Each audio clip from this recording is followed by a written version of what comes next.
Hello and welcome to Barb Talks. Today we're in the garden and we are picking raspberries. Blonde raspberries are different than red raspberries, obviously, and there's probably a different name for them besides blonde raspberries, but this is the color they get when they're ripe, which is kind of a peachy color. Let me see if I can find some. Here's one that's not quite ripe so you can see the difference. See how that's more of a yellow? That one's not ripe.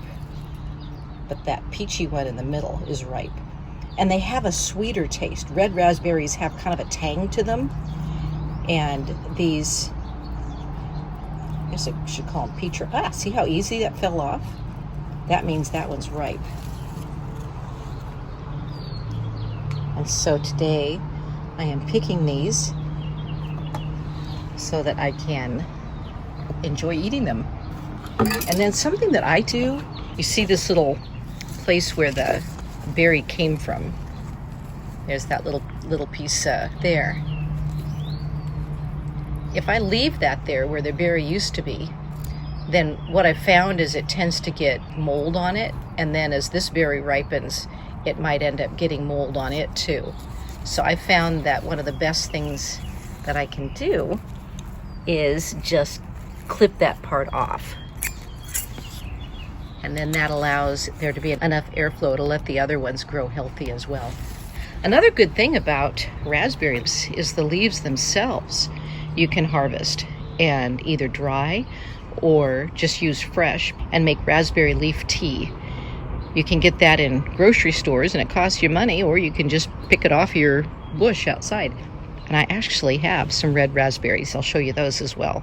In the front of the house are my red raspberries. I've got it set up in such a way that there are some posts right here, and then I've got rope tied to those. And what that does is it keeps the red raspberries from flopping over into the pathway, so that when people are walking by, they're not being whacked in the face by a red raspberry.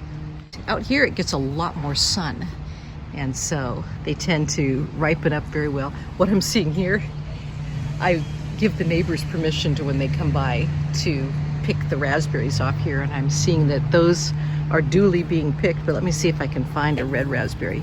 I think that one's almost ripe. To be really sweet, have to be almost purpley red. That one looks like it's almost ripe. Let's see if it comes off easy or not. Nope, doesn't come off easy, so that one's not ripe. You can always tell when they're ripe when they just kind of slide off. I think most of the ones here, there's another one's been picked. I think most of the ones here have been picked by probably school kids going to and from. Let me look in the back of the berry bush where kids aren't regularly walking by. Aha, I see one. Here, this shows you how red they need to be. Even though it's in the shade, can you see the difference between the one in the back? This one here is a red raspberry that's ready to be picked. That one is not, and that one is not. Let's see how easy it is. Oh yeah, see how it just fell off? That gives you an idea. I'll put it in the sun so you can see what it looks like in the sun as well. That is a ripe berry. So that shows you how and when to pick raspberries. When they just fall off in your hand is when they're ripe. So there you have it, raspberries, and when to pick them, how to choose which ones are the ripe ones and which ones are ready to be eaten. Thanks for being with me in my garden today, and thanks for watching Barb Talks.